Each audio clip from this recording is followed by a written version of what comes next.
नमस्कार दोस्तों, कैसे हैं आप लोग? तो आज की इस वीडियो में हम देखेंगे कि कैसे आपको रैंक मैथ की जो बेस्ट पॉसिबल सेटिंग्स हैं वो आपको अपने ब्लॉग पे करनी है। और सिर्फ इतना नहीं, मैं आपको एक फ़ाइल भी दूँगा, अपनी सेटिंग्स एक्सपोर्ट करके आपको एक फ़ाइल मेरे ब्लॉग पोस्ट में मिल जाएगी, जो कि मैं आपके साथ शेयर कर दूँगा इन द डिस्क्रिप्शन। तो वहाँ से आप उसे डाउनलोड करके डायरेक्टली इम्पोर्ट कर सकते हैं। बट इट इज़ इम्पोर्टेंट कि आप हर एक सेटिंग को समझें कि उसका क्या मतलब है और कैसे आपको एक परफेक्ट एसईओ सेटअप अपनी वेबसाइट पे करना है। तो उसके बारे में आज हम बात करें, सो लेट्स बिगिन। और अगर आपको जानना है कि आपको किस तरह से ऐसी वेबसाइट डिज़ाइन करनी है जिस तरह से मैंने अपनी करी हुई है, तो आप मेरे चैनल को सब्सक्राइब कर सकते हैं। तो नेक्स्ट जो वीडियो होगी वो इसी टॉपिक के ऊपर होने वाली है, कैसे आप अपना एक पोर्टफोलियो ब्लॉग सेटअप कर सकते हैं। तो आज की वीडियो में हम देखेंगे कि रैंक मैथ को कैसे आपने सेटअप करना है। तो अपने ब्लॉग से आपको जितनी भी सेटिंग्स हैं वो सारी एक्सप्लेन करूँगा वन बाय वन। मैं वहीं से स्टार्ट करता हूँ। Let's go to setup wizard. Advance mode select करने के बाद आपको स्टार्ट विज़ार्ड पे क्लिक करना है। और अगर आप कोई दूसरा एसईओ प्लगइन यूज़ कर रहे हैं रैंक मैथ के अलावा, तो वहाँ से आप आपका जितना भी डाटा होगा वो ऑटोमेटिकली इंपोर्ट कर लेगा। आपको सिर्फ नेक्स्ट करते जाना है, वो डाटा सारा का सारा इंपोर्ट हो जाएगा, इंक्लूडिंग द रीडायरेक्शंस। अब आते हैं आपकी साइट की बेसिक सेटिंग्स के ऊपर। तो सबसे पहले आपको अपनी वेबसाइट की जो कैटेगरी है आपको यहाँ से सिलेक्ट करनी है। मोस्ट ऑफ द ब्लॉग जो होते हैं वो पर्सनल ब्लॉग की कैटेगरी में आएँगे, तो आपको ये सिलेक्ट करना है। लेकिन अगर आप स्पेसिफिकली न्यूज़ वेबसाइट पे ऊपर काम कर रहे हैं, तो आपको न्यूज़ न्यूज़ साइट के ऊपर ही आपको यहाँ पे क्लिक करना है। तो आपको न्यूज़ साइट के ऊपर ही क्लिक करना है। पोर्टफोलियो वेबसाइट, अगर आपकी वेबसाइट सिर्फ पोर्टफोलियो के लिए है तो आप यहाँ पे क्लिक कर सकते हैं। बाकी स्मॉल बिज़नेस साइट ये सिर्फ लोकल एसईओ वगैरह के लिए, उनके लिए होती है। और वेब शॉप आपने तब सेलेक्ट करना है जब आप वूकॉमर्स यूज़ कर रहे हैं। बाकी इनको आप रहने दीजिए। ये मेनली 5 जो कैटेगरीज़ हैं, इनमें से आप आपकी ब्लॉग जो है वो किसी न किसी कैटेगरी में आता होगा, तो आपने अपने अकॉर्डिंग सेलेक्ट कर लेना है। मैं यहाँ से पर्सनल ब्लॉग ही रखूँगा। यहाँ पे आपको फिर अपनी वेबसाइट का नाम देना है। जो एक्चुअल वेबसाइट का नाम है जो आप चाहते हैं कि गूगल सर्च के ऊपर शो हो, तो वो आपको यहाँ पे डालना है वेबसाइट का नेम। उसके बाद अल्टरनेट नेम, आपकी वेबसाइट को और किन अल्टरनेट नाम से हम कॉल कर सकते हैं, तो वो सारे के सारे आपको यहाँ पे डालने हैं। और ऑर्गेनाइजेशन नेम, ये स्कीमा के लिए इंपॉर्टेंट होता है, आपको यहाँ पे डालना है। उसके बाद अपनी जो वेबसाइट का लोगो है वो आपको यहाँ पे डालना है। बट मेक श्योर कि आप यहाँ पे 1:1 की रेशियो में डालें। यहाँ पे जो मैंने लोगो डाला हुआ है ये गलत फॉर्मेट का है, बट फिर भी आप चाहें तो 1:1 वाली फॉर्मेट का जो लोगो है वो आपको यहाँ पे अपलोड करना है।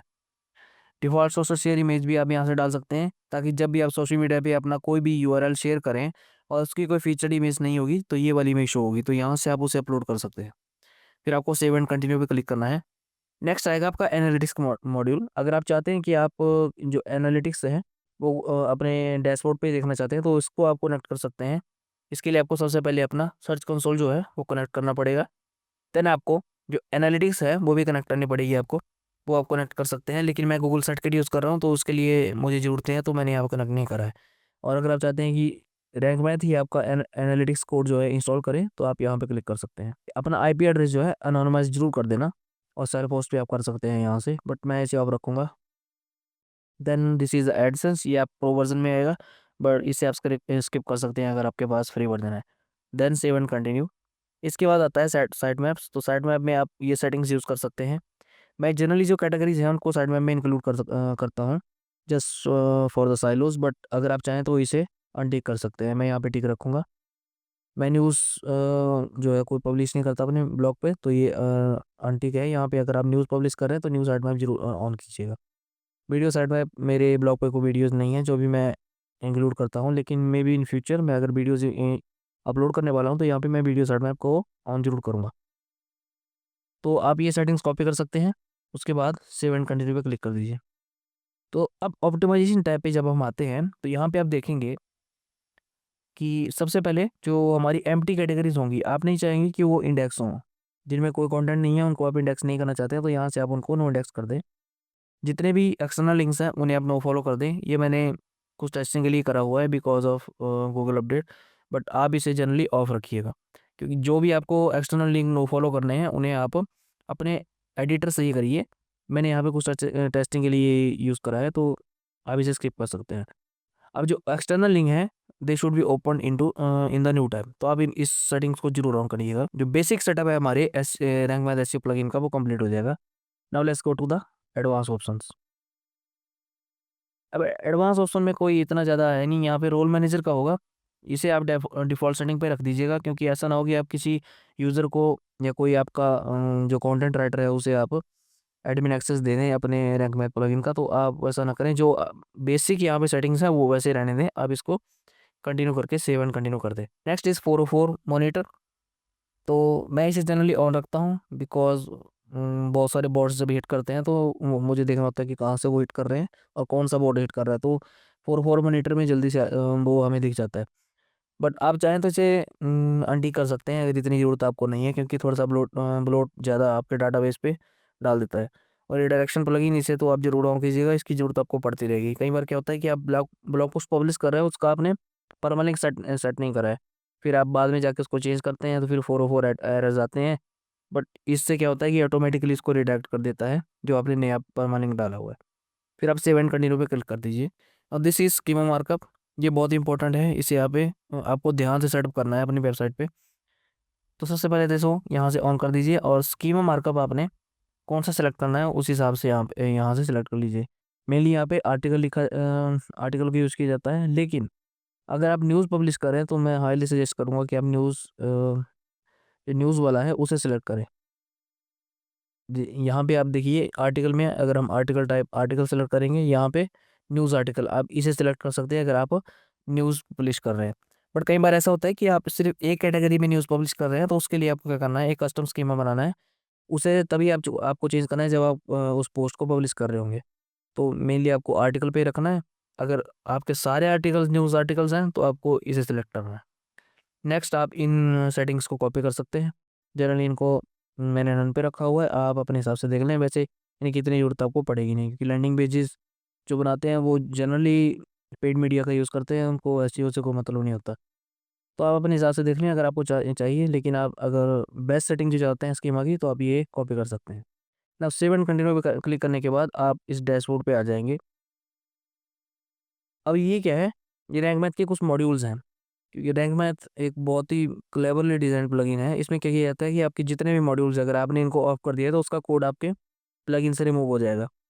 तो ब्लोटवेयर कम हो जाता है। तो मैं जनरली कौन-कौन से यूज़ करता हूँ, तो first one is the 404 monitor, second one is analytics, image SEO, instant indexing, link counter. मैं लोकल एसईओ भी यूज़ करता था, लेकिन अभी मैंने इसको ऑफ करके रखा हुआ है। हालाँकि मेरा वेबसाइट का जो है local SEO vaginal listing already है, बट मैंने इसको ऑफ करके रखा हुआ है। आप चाहें तो इसे ऑन कर सकते हैं। Next is news sitemap. अगर न्यूज़ वेबसाइट है तो इसको जरूर ऑन कीजिए। स्कीमा ये तो आपको ऑन करना ही है। रीडायरेक्शन जो है इसको भी आपको ऑन करके रखना है। पॉडकास्ट मोस्टली आप नहीं यूज़ करते होंगे, लेकिन जिनका एक पॉडकास्ट पेज है वो आप इसको जरूर ऑन कर कीजिएगा। नेक्स्ट इज रोल मैनेजर, ये भी आप ऑन करके रखिए। एसईओ एनालाइजर इसको बिल्कुल बंद करके रखिए। साइड मैप जो है ये आपको बिल्कुल ऑन करना है, बाकी ये मैंने तीनों बंद कर रखे हैं। अगर वेब स्टोरीज आप यूज़ कर रहे हैं देन इसको जरूर ऑन कीजिएगा। बट मैंने वेब स्टोरी प्लगइन इंस्टॉल नहीं करा है, तो यहाँ से मैं उसको ऑन नहीं कर सकता। तो दिस इज इट। ये बेसिक सेटअप है। वो जो वूकॉमर्स यूज़ कर रहे हैं उनको ये ऑन करना है यहाँ पे, वूकॉमर्स वाला, क्योंकि जब आप फिर प्रोडक्ट पेजेस आपके जो होंगे वहाँ पे आप ऐसे सेटअप कर सकते हैं अपना। तो यहाँ से जितना भी बेसिक सेटअप है वो हमने कर लिया है। मैं आपको यहाँ से अपनी जो बेसिक सेटिंग्स हैं वो सारी एक्सपोर्ट करके दे दूंगा एक फाइल में। ये मैं यहाँ से एक्सपोर्ट कर दूंगा। आपको फिर उससे ये करना है, इंपोर्ट कर लेना डायरेक्टली अपने ब्लॉग में। बट चेंज कर लेना, अगर कहीं पे कुछ सेटिंग्स आपको लगता है कि आपके अकॉर्डिंग नहीं है तो अपने हिसाब से चेंज कर लेना। और जनरल सेटिंग्स जो आती हैं ये सबसे इम्पोर्टेंट है यहाँ पे हमारे पास। जनरल सेटिंग्स के केस में यहाँ पे मैं जो कैटेगरी बेस है उसको मैं स्टिप कर देता हूँ, बिकॉज मुझे ये वाला कैटेगरी बेस नहीं चाहिए। क्योंकि सॉइल यूज़ के लिए मैंने, जैसे अगर अगर आप देखें तो मेरी कैटेगरीज होंगी वो bloggingcapital.com/youtube/blogging। मैं नहीं चाहता कि बीच में कैटेगरी का टैग आए। Next is redirect attachments. तो ये क्या है, जितने भी अटैचमेंट भेजे होते हैं वो सारे के सारे क्या हो जाते हैं, हमारे होम पेज पे रिडायरेक्ट हो जाएंगे। आप चाहें तो इसे कस्टम भी सेट कर सकते हैं। अगर कोई ऑर्फेंड अटैचमेंट है जहाँ से उनको कोई लिंक नहीं है, तो वो भी क्या हो जाएंगे, इस कस्टम यूआरएल पे वो रीडायरेक्ट हो सकते हैं। रीडायरेक्ट ऑर्फेंड अटैचमेंट्स हैं उसको मैंने एम्प्टी रखा हुआ है। आप चाहें तो इसे होम पेज पे कर सकते हैं। बहुत से ब्लॉग्स पे मैंने देखा है इसे होम पेज पे सेट किया जाता है। नो फॉलो एक्सटर्नल लिंक मैंने इसे ऑन करके रखा हुआ है। नो फॉलो इमेज फाइलिंग्स ये भी मैंने ऑन करके रखा हुआ है। अगर आप चाहते हैं कि कुछ स्पेसिफिक डोमेन्स को ही आप नो फॉलो करें तो यहाँ पे उनको डाल सकते हैं। अगर आप नो फॉलो एक्सक्लूड डोमेन करेंगे तो आप उनको यहाँ पे डाल सकते हैं। मेरी ये 2 वेबसाइट्स हैं, इनको मैंने नो फॉलो एक्सक्लूड में कर रखा है ताकि मैं अपनी वेबसाइट से उनको लिंक दे सकूँ और वो डू फॉलो। उसके बाद आता है open external links in new tab. ये तो आपको डेफिनेटली ऑन करके रखना है। और अगर आप इन एफिलिएट लिंक प्रीफिक्स जो है इसको आपने जो भी आप प्रीफिक्स यूज़ करते हैं उसको यहाँ पे सिलेक्ट करना है। तो मेनली रैंक मैथ क्या करता है, फिर इन लिंक्स को इंटरनल लिंक काउंट नहीं करेगा। दैट्स इसका इतना सा मतलब होता है। फिर हम इसको सेव कर देंगे। नेक्स्ट आ जाएंगे हम ब्रेड क्रम्स पे। अब जो मेरा थीम है उसने ऑटोमेटिकली सपोर्ट ऐड करके रखा है। मैं ब्लॉक्स यूज़ कर रहा हूँ तो उस केस में मुझे ये ज़रूरत है नहीं ऐड करने की, वो ऑटोमेटिकली ऐड कर देता है। होम पेज के लिए आप होम पेज का लिंक जो है सेट कर दें, बाकी मेनली डिफ़ॉल्ट ही सेटिंग्स होंगी। फिर आगे इमेज के ऊपर, इमेज एसईओ में आप इस तरह से ऐड बेसिंग अल्ट एट्रीब्यूट्स, ये ऑटोमेटिकली इमेज एसईओ जो मॉड्यूल है वो ऐड कर देता है, आपके अल्ट टैग्स होते हैं। बाकी आप डिफ़ॉल्ट सेटिंग रखते हैं, इन जो चाहें आप यहाँ से कॉपी कर सकते हैं अगर देखना भी है कुछ। नेक्स्ट रहता है web master tools. Web master पे आपको अपनी की यहाँ पे ऐड करनी होती है। मेनली इसका कोई फ़ायदा नहीं है, वैसे भी गूगल ने आजकल इंडेक्सिंग को बहुत स्ट्रिक्ट कर दिया है। मेरे कुछ ब्लॉग्स हैं वो बिल्कुल भी इंडेक्स नहीं हो रहे, पता नहीं क्यों, क्या इशू क्या चल रहा है, उसने बिल्कुल उनको डाउन कर दिया है। अगर आप मैनुअली भी उस यूआरएल को चाहेंगे कि इंडेक्स हो जाए, वो नहीं हो रहे हैं, तो मेक श्योर कि आप कंटेंट जो लिखें वो काफ़ी हाई क्वालिटी का होना चाहिए। एआई कंटेंट तो अब बिल्कुल ही आप भूल जाइए कि कभी रैंक करेगा। मैंने रिसेंटली अभी लास्ट 2 मंथ में 4 ब्लॉग्स बनाए हैं, चारों के चारों डेड हो चुके हैं। विदिन 10 या 15 दिन चलेंगे, उसके बाद वो बिल्कुल ख़त्म हो जाएँगे। तो अपना टाइम वेस्ट ना करें एआई ब्लॉग्स के पीछे। अगर एआई पे काम करना ही है तो यूट्यूब पे चले जाएँ, अपना स्क्रिप्ट बनाएँ। स्क्रिप्ट बनाने के बाद आप उसका एक वॉइस ओवर एआई से जनरेट करें और फिर वीडियो एडिट कर लें। अगर आप खुद एडिट नहीं करना चाहते तो किसी फाइवर पे किसी को हायर कर लें और फालतू में एआई ब्लॉग्स पे अपना टाइम वेस्ट ना करें। मैं ऑलरेडी 2 महीने कर चुका हूँ। तो रोबोट डॉट टीएक्सटी इस पे जाएंगे तो ये मेरा रोबोट्स फाइल है। मेरी रोबोट्स वाली फाइल है, ये काफ़ी डिटेल्ड है। अगर आप चाहें तो इसमें बहुत सारे एआई बॉट्स और जितने भी क्रॉलर्स हैं वो सारे के सारे मैंने यहाँ पे बैन करके रखे हुए हैं। आप भी चाहें तो इसे कॉपी करके अपने ब्लॉग पे यूज़ कर सकते हैं। बट देख लेना, मैंने तो ये काफ़ी टाइम से, क्योंकि जितने भी बॉट्स मेरे ब्लॉग पे हिट कर रहे थे मैंने सबको ब्लॉक कर दिया है। जितने भी सर्च इंजन के बॉट हैं सिर्फ वही क्रॉल कर सकते हैं, बाकी मैंने मैक्सिमम बॉट्स को देखिए यहाँ पे बैन कर दिया। क्योंकि मेरी साइट पे जो है डीडोस अटैक हुआ था इन द मार्च, और उस टाइम अगर आपको पता होगा तो उस टाइम गूगल सर्च की अपडेट भी आई थी और वेबसाइट काफ़ी ज़्यादा हिट हुई थी उस टाइम। और इस सेक्शन में आपको कुछ नहीं करना है, अदर्स वाले सेक्शन में ब्लॉग्स में भी आपको कुछ नहीं करना है, इसे डिफ़ॉल्ट पे रहने दें। ये ब्लॉक्स वाला section mainly table of components के लिए मैं इसे यूज़ करता हूँ और इसे अनऑर्डर्ड पे ही रखना है आपको। एसटी एक्सेस मैं नहीं रिकमेंड करूँगा कि आप यहाँ से इसे एडिट करें, क्योंकि अगर यहाँ इस फाइल में कुछ गलती होगी ना तो फिर आपका ब्लॉग डाउन होगा, पक्का डाउन होगा। उसके बाद फिर आपको होस्टिंग के साथ कॉन्टैक्ट करना पड़ेगा कि आपका ब्लॉग डाउन है। और मेनली जितने भी वर्डप्रेस वाले लोग होते हैं उनको कोडिंग का इतना एक्सपीरियंस होता नहीं है, इंक्लूडिंग मी। तो फिर आपका काफ़ी टाइम वेस्ट होता है, हम होस्टिंग वाले रिप्लाई नहीं करते, फिर एसटी एक्सेस आपके आपके पास कोई बैकअप होता नहीं है। और जब बैकअप नहीं होगा तो लिटरली आपका ब्लॉग जो है काफ़ी टाइम के लिए डेड हो जाएगा। और अभी आपको पता ही है, आपका ब्लॉग अगर 2 दिन के लिए भी गूगल सर्च पे 404 एरर देता है तो वो बिल्कुल ख़त्म ही हो जाएगा। उसके बाद तो भूल जाइए कि वो दोबारा वहाँ पे आएगा। 404 मॉनिटर पे अगर आप देखें, ये मैंने एडवांस पे रखा हुआ है। ये मैं कुछ चेक करना चाहता था जब डीडोस अटैक हो रहे थे मेरे ब्लॉग पे। अगर हम रीडायरेक्शन मॉडल पे आएँ तो यहाँ पे आपको डिफ़ॉल्ट 404 एंड रीडायरेक्शन टाइप जो है 301 परमानेंट मूव रखना है यहाँ पे बस। बाकी आपको कुछ नहीं करना है। ऑटो पोस्ट रीडायरेक्ट इसको आप ऑन करके रखिए, जो भी मैंने आपको पहले बताया कि अगर कोई गलत परमालिंक आपने लगाया है, आप उसको चेंज करते हैं तो ऑटोमेटिकली रैंक मैथ उसे रिडायरेक्ट कर देगा। एनालिटिक्स मॉड्यूल इसे आप सेटअप कर सकते हैं। मैं जनरली इसे अब रिमूव करने वाला हूँ अपने ब्लॉग से, क्योंकि मेरे को कुछ फ़ायदा दिखता नहीं है। मैंने जनरली इसको यूज़ किया था बिकॉज ऑफ जो रैंक ट्रैकर है, बट रैंक ट्रैकर भी इसमें मैनुअली हम उसको पुश नहीं कर सकते कि आप हमारी रैंकिंग को फाइंड आउट करें, तो उसके लिए कोई फ़ायदा नहीं है इसका। मैं इसे रिमूव करने वाला हूँ। नेक्स्ट आ जाएगा हमारे पास टाइटल्स एंड मेटा। अगर टाइटल्स एंड मेटा पे देखें तो ग्लोबल मेटा में आपको इंडेक्स रखना है और इसको नो इंडेक्स मत कर दीजिएगा, क्योंकि आपकी सारी ब्लॉग्स फिर नो इंडेक्स में जाएंगी, कोई इंडेक्सिंग ही नहीं होगी इसकी। और इस इमेज प्रीव्यू को आपको लार्ज पे रखना है। और लार्ज पे इसको क्यों रखना है, बिकॉज आपने देखा होगा गूगल डिस्कवर पे जितने भी ब्लॉग्स जाते हैं उनके लिए ये बेसिक रिक्वायरमेंट होती है। अगर ये लास्ट पे नहीं होगा फिर भूल जाइए कि आपका ब्लॉग कभी डिस्कवर पे जाएगा। देन बाकी जो हमारे पास सेटिंग्स है उनको आप यहाँ से कॉपी कर सकते हैं। अब लोकल एसईओ है, आप चाहें तो इसे सेटअप कर सकते हैं। मैंने इसे टेम्परली ऑफ करके रखा हुआ है। नेक्स्ट बात आती है लोकल एसईओ की। मैंने इसे जनरली अभी ऑफ करके रखा हुआ है बिकॉज ऑफ टेस्टिंग रीजन, क्योंकि मैंने एक एजेंसी को हायर करा था ऑडिट के लिए। तो उन्होंने मुझे बोला था कि आप लोकल एसईओ वाला कुछ टाइम के लिए बंद कर दीजिए। अगर मैं इसे ऑर्गेनाइजेशन पे सेटअप करूँ तो जनरली आपको ऑर्गेनाइजेशन में रखना पड़ता है। मैंने पर्सन पे रखा हुआ है जस्ट फॉर टेस्टिंग पर्पज़। आप ऑर्गेनाइजेशन पे रखिए, अपनी जितने भी डिटेल्स हैं वो सारे सेटअप कर दीजिए। वही जो मैं आपको फाइल दूंगा उसमें सब कुछ एनेबल होगा, उसको आपको सिर्फ इंपोर्ट करना है, सारी की सारी सेटिंग्स आपके ब्लॉग पे हो जाएंगे। उस पर ये वाली फाइल मैं आपको नहीं दूंगा, किसी दूसरे ब्लॉग से दूंगा।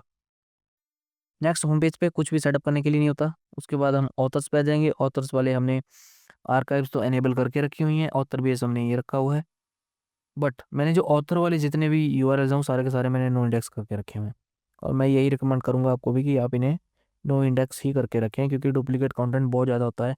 कैटेगरीज पे भी वही कंटेंट होगा, आपके ऑथर्स पेजेस पे भी वही कंटेंट होगा, तो डुप्लीकेट कंटेंट बहुत ज़्यादा हैम्पर करता है आपके एसईओ को। और फिर बाद में लोग बोलते हैं कि मेरे ब्लॉग पे हो क्या रहा है। तो महानुभाव ऐसे होते हैं, उन्होंने टैग जो होते हैं वो सारे के सारे इंडेक्स करके रखे होते हैं। और टैग्स आपको तभी यूज़ करने हैं जब आपको उनकी बहुत ज़रूरत हो। मैं एक वेबसाइट आपको बताता हूँ जो टैग्स को बहुत अच्छे से यूज़ करती है। तो वो वेबसाइट मैं आपको अभी बताता हूँ जो टैग्स को बहुत अच्छे से यूज़ करती है, b1.com। आप सबको पता होगा, एक टेक ब्लॉग है इंडिया का बहुत बड़ा। तो अब देखिए, ये करीब 40,000 के करीब तो इन्होंने पोस्ट भी दी हैं। और ये सारे के सारे देखिए इन्होंने टैग्स जो हैं अपने इंडेक्स कराए हैं। बट ये क्यों यूज़ करते हैं अभी मैं आपको बताता हूँ। जब आप इनके होम पेज पे जाएंगे तो ये जितने भी हैं देखिए, this one black Friday iOS 18, जब भी जितनी भी पोस्ट लिखते हैं उनको टैग करते हैं। और उन टैग्स के बेसिस पे इस तरह से इन्होंने एक कस्टम डिज़ाइन बनाया हुआ है। अगर आप स्नैपचैट के बारे में जानना चाहते हैं तो आप स्नैपचैट पे जाइए। यहाँ पे जितनी भी ब्लॉग पोस्ट होंगी वो स्नैपचैट से रिलेटेड ही होंगी। तो ये बहुत क्लेवरली इसको यूज़ करते हैं। तो टैग्स आपको तभी यूज़ करने हैं जब आप इस तरह से कुछ काम करना चाहते हैं, नहीं तो आप इन्हें नो इंडेक्स ही रखना। नेक्स्ट आता है मिस्क पेजेस। ये सारी की सारी डिफ़ॉल्ट ही सेटिंग रखनी है। सेव चेंजेस, नेक्स्ट पे आ जाइए। अगर हम पोस्ट पे जाएँ तो पोस्ट पे आप देखिए मैंने यहाँ पे जो सिंगल पोस्ट टाइटल है यहाँ पे मैंने टाइटल रखा हुआ है। अगर आप चाहते हैं कि कुछ ऐड करना है, जैसे इस पे आपको एक सेपरेटर कैरेक्टर ऐड करके आपको वेबसाइट नेम डालना है, तो आप जाके यहाँ से साइट टाइटल डाल दीजिए, साइट नेम डाल दीजिए और फिर आपका जो यूआरएल होगा वो कुछ ऐसे आएगा। बट मैं इसे जनरली इस तरह से रखता हूँ। ये आपके पर्सनल प्रेफरेंस है, इसके बारे में कुछ नहीं बोलना चाहता, आप अपने हिसाब से रख लीजिएगा। और इसे सेव चेंज कर दीजिए। और जो सेटिंग्स इंपॉर्टेंट नहीं है मैं वो आपको बता नहीं रहा, जो मेन मेन चीज़ें हैं वो वही आपको करनी है, बाकी फालतू में अपना टाइम वेस्ट नहीं करना है इनमें। पेजेस के केस में अगर आए, पेजेस में मैं जनरली जो साइट टाइटल है उसे ऑन करके रखता हूँ, क्योंकि जब आपका कॉन्टैक्टस पेज होगा, contacts, separator and blogging capital, तो इस तरह से आपको रखना है। या फिर आपका जो टाइटल होगा उसे डिस्क्रिप्टिव बनाइए, contacts page for your site name, तो फिर आप इसे रिमूव कर सकते हैं। बट जनरली आप इसको ऐसे ही रखें। अटैचमेंट्स के केस में डिफ़ॉल्ट सेटिंग्स इसमें कोई करने की होती नहीं है आई थिंक। नेक्स्ट आ गया लैंडिंग पेज।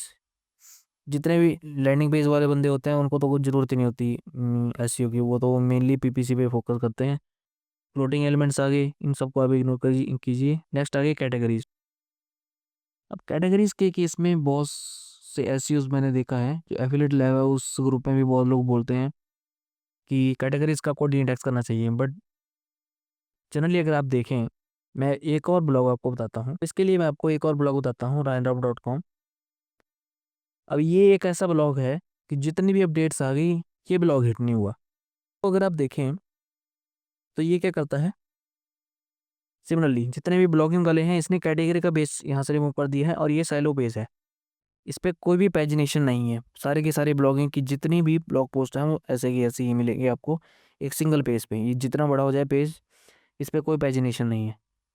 तो ये एज ए साइलो वर्क करता है इसके लिए। तो दैट्स वाई मैंने भी अपने जितने भी कैटेगरीज हैं उनको इंडेक्स करके रखा हुआ है और कैटेगरी बेस को रिमूव करके रखा है। और ये एक इकलौता ऐसा ब्लॉग है डिजिटल मार्केटिंग स्पेस में जो ब्लॉगिंग सिखाता है, और ये जितनी भी अपडेट्स आ गई अभी तक हिट नहीं हुआ है।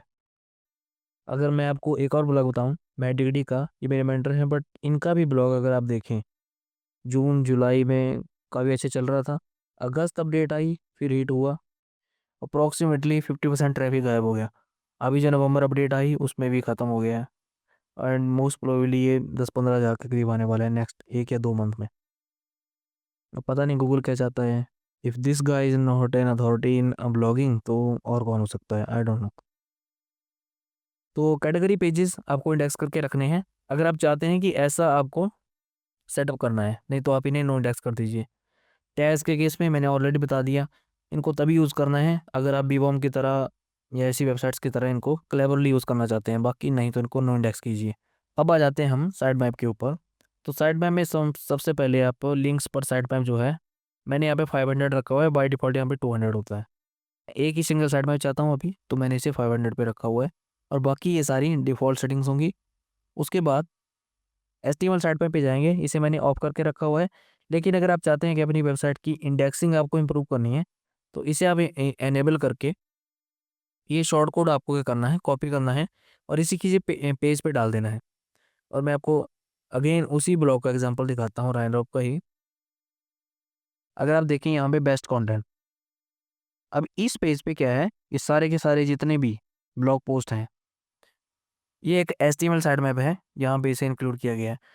तो अब जब भी गूगल का बॉट आएगा, वो इस पेज पे जाते ही पूरी की पूरी वेबसाइट को जो है क्रॉल करेगा। तो जो क्रॉल डेप्थ का एरर होता है आपकी वेबसाइट पे, वो इससे आप इसको रिमूव कर सकते हैं।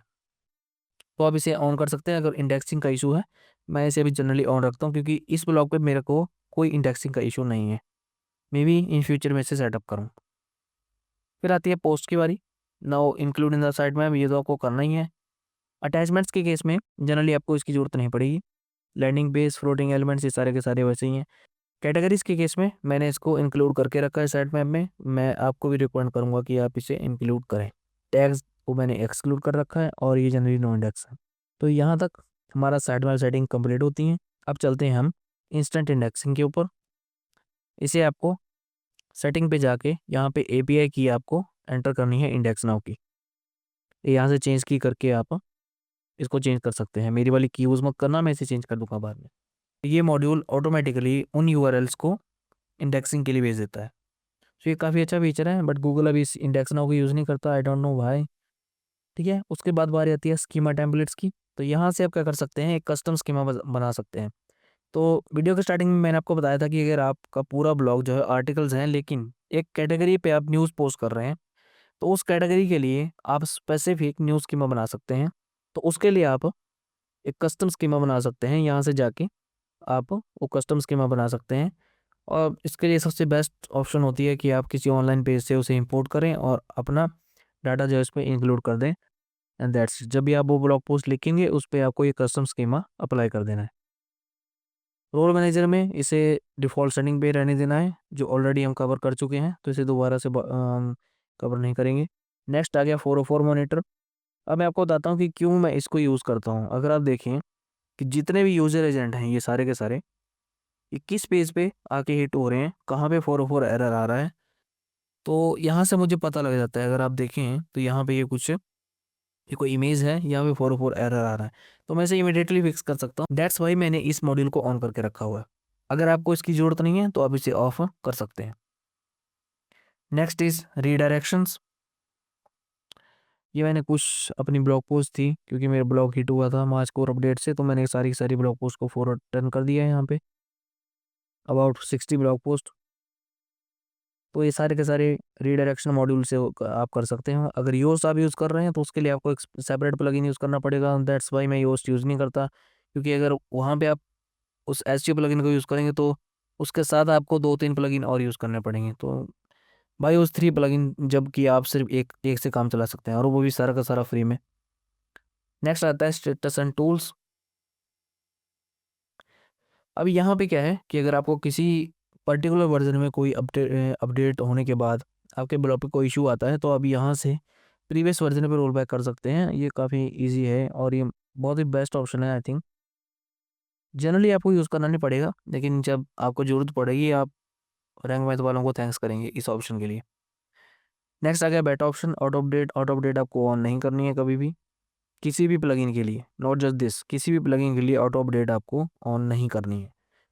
आपकी होस्टिंग पे भी कुछ सेटिंग्स होती हैं जो ऑटोमेटिकली अपडेट कर देती हैं प्लगइन्स को, आपको वो नहीं करनी है, मैनुअली ही अपडेट करनी है। और अपडेट करने से पहले आपको बैकअप जरूर लेना है। तो यहाँ से आप क्या कर सकते हैं कि मोस्ट ऑफ द टाइम इसकी ज़रूरत आपको नहीं पड़ेगी, लेकिन कभी कभी जो इनका एनालिटिक्स मॉड्यूल है, मैंने देखा है कि वो वर्क करना कई बार बंद कर देता है या डाटा अपडेट नहीं होता है सर्च कंसोल से।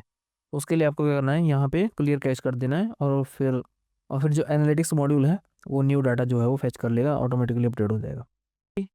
ये मॉड्यूल उसी में काम आता है, बाकी आपको जरूरत इसकी नहीं पड़ेगी। इंपोर्ट एंड एक्सपोर्ट, अगर आप चाहते हैं कि अपनी सेटिंग्स को एक्सपोर्ट करना, तो यहाँ से आप इसे एक्सपोर्ट कर सकते हैं। इंपोर्ट एंड एक्सपोर्ट में जनरली आप अपनी जितनी भी सेटिंग्स हैं उनको एक्सपोर्ट करके किसी दूसरे ब्लॉग पे भी यूज़ कर सकते हैं। तो बार बार आपको रैंक मैथ को सेटअप नहीं करना पड़ेगा। तो ये काफ़ी अच्छा फीचर है आई थिंक। तो अगर आप अपनी स्कीमा के लिए कुछ एक्सटर्नल प्लगइन यूज़ कर रहे थे, तो आप क्या कर सकते हो, आप रैंक मैथ से उस सारे डाटा को इंपोर्ट कर सकते हो, और वो प्लगइन उसके बाद आपको डिलीट कर देना है। और जो सबसे इम्पोर्टेंट फीचर एक और है कि मुझे जब भी कुछ टेस्ट करना होता है अपनी वेबसाइट पे, तो मैं इस सेटिंग्स का जो है आप यहाँ से बैकअप ले सकते हैं। जैसे आप देख रहे होंगे मैंने बैकअप लिया था कुछ टेस्टिंग के लिए, और आप कुछ भी सेटिंग्स उसके बाद चेंज कर दीजिए। तो जब आपकी टेस्टिंग खत्म हो जाएगी, आप पुराने वर्जन पे रिस्टोर कर सकते हैं। तो ये हेल्प एंड सपोर्ट पे अगर आपको लगता है कि कुछ प्रॉब्लम आ रही है, तो इनके जो नॉलेज बेस है यहाँ से आप कुछ इशू को फिक्स कर सकते हैं। तो मेनली सिर्फ आपको यही सेटिंग्स यूज़ करनी है। एग्जैक्टली सेम इस तरह से डिज़ाइंस कैसे आपको करने हैं, और इन डिज़ाइंस का आपको मैं फ़ायदा भी बताऊंगा क्या फ़ायदा होता है। और बहुत से लोग बोलते हैं कि इसका फ़ायदा क्या है, इतनी मेहनत करने का ब्लॉग पे फ़ायदा क्या है, आप बेसिक सेटअप कीजिए एंड दैट्स इट, उसके बाद कुछ कोई इशू नहीं आएगा, ट्रैफिक आएगा तो अर्निंग होगी। लेकिन अगर आप चाहते हैं कि ब्लॉग को एडवांस लेवल पे सेटअप करना है, क्योंकि जब भी आप लिंक बिल्डिंग करेंगे, तो जैसे मैं आपको बताता हूँ, रिसेंटली मैंने फीचर.com से कुछ आंसर्स दिए थे। ऑलरेडी मैं 5 बैकलिंक यहाँ से ले चुका हूँ, इन नेक्स्ट 3 जो हैं अपकमिंग है। और ये आप देख लीजिए बैकलिंक्स कहाँ से आ रहे हैं, wix.com, HubSpot, GoDaddy। तो इतनी डिजाइनिंग करने का फ़ायदा क्या होता है, अगर आप ब्लॉग इतना अच्छे से डिज़ाइन कर रहे हैं तो उसका कुछ तो फ़ायदा होगा। ये तो सिंपली आप नॉर्मल सा डिज़ाइन कीजिए, उसके बाद कोई इशू नहीं है, आप बस कंटेंट डालिए, एड्स डालिए उसके ऊपर और अर्निंग शुरू। सारे लोग बोलते हैं कि हम तो यार फीचर के आहारों पे आंसर देते हैं, हमें हमारे कभी आंसर्स अप्रूव नहीं होते हैं। अप्रूव इसलिए नहीं होंगे क्योंकि जब भी वो आपके ब्लॉग पे जाएँगे, उस ब्लॉग के में आपको दिखेगा क्या? अगर ऐसा ब्लॉग दिखेगा, उस ब्लॉग का कुछ तो पर्पज़ होना चाहिए ना। अगर आपके ब्लॉग्स कुछ इस तरह से दिखेंगे, let me give you a hint. अगर आपके ब्लॉग कुछ ऐसा दिखेगा, आप गए, इनिशियली बस एड्स दिख रही हैं उसके ऊपर, इस तरह का ब्लॉग है, आप गोडैडी वाले केस को लिंक देंगे? कभी भी नहीं। क्यों देंगे? It's look like a spam, बिल्कुल स्पैम दिख रहा है। और ये एक्सपायर्ड डोमेन था, मैं आपको बता दूँ, बहुत सारे लोग अभी एक्सपायर्ड डोमेन ढूँढ रहे हैं। तो शॉर्ट टर्म में तो भाई लोग काम आ जाएगा। अगर आप देखें सितंबर में शुरू हुआ, अक्टूबर में 1.5 लाख का ट्रैफिक, नवंबर में 0। मैं खुद कर चुका हूँ, 4 ब्लॉग मेरे ऐसे गए हैं। मैंने स्टार्ट करे, ऐसे ही वो हॉकी स्टिक की तरह उनकी ग्रोथ हुई। जब तक एडसेंस का अप्रूवल मिला उससे पहले वो ख़त्म। तो ऐसे फालतू की चीज़ों में ना पड़ें। तो अगर आपने सोच ही लिया है कि आपको ब्लॉग शुरू करना है, तो मैं रेकमेंड करूँगा कि ब्लॉग के साथ साथ आप यूट्यूब भी शुरू करें। इससे ब्लॉग मत बनाएं। ये शॉर्ट टर्म में आपको फ़ायदा देते थे, पहले का फ़ायदा देते, अब बिल्कुल भी काम नहीं कर रहे हैं। तो फालतू में टाइम वेस्ट ना करें। इससे अच्छा तो आप यूट्यूब पे काम करें। और ये आपके भाई की एडवाइस है, मैं जेन्युइनली बोल रहा हूँ कि अगर आप सोच रहे हैं कि आप ब्लॉग बनाएँगे, कुछ ऐसा ब्लॉग बनाएँगे, उस पे के ऊपर कुछ भी कॉपी करके चैट जीपीटी से डाल देंगे, भाई लोग काम नहीं करेगा। मैं लिटरली बोल रहा हूँ। राइट नाउ 4 ब्लॉग डाउन होने के बाद, ये 4 ब्लॉग मेरे एक्स्ट्रा थे, ये 5वाँ है, जो मेन ब्लॉग है मेरा, ये भी डाउन हुआ था इसी वजह से, because of the grade obviously. मैंने कुछ ब्लॉग पोस्ट ऐसे डाले जो इस ब्लॉग से बिल्कुल रिलेटेड नहीं थे। शॉर्ट टर्म में तो ट्रैफिक आ गया, 2-3 मंथ तक कमाई कर ली, उसके बाद खत्म। अब इसको रिकवर करने में 1 साल हो गया, कोई नामो-निशान नहीं है। हालाँकि ये ब्लॉग जो है पोर्टफोलियो ब्लॉग है, इस तरह के काम नहीं करने आपको। जो भी काम करना है जेन्युइन कीजिए and that's it. So guys this is all regarding this video. Next video में आपको बताऊँगा कि आपको ब्लॉग आपको ऐसे सेटअप कैसे करना है, ये एलिमेंटर से बनाएँ। तो अगर आप चाहते हैं जेन्युइनली कि ब्लॉग डिज़ाइनिंग, जितने भी ब्लॉग्स बनाते हैं कैसे आपको रैंक करने हैं। तो ये सब अगर आप चाहते हैं सीखना तो मेरे चैनल को सब्सक्राइब कीजिए एंड मिलते हैं आपसे नेक्स्ट वीडियो में। Thank you.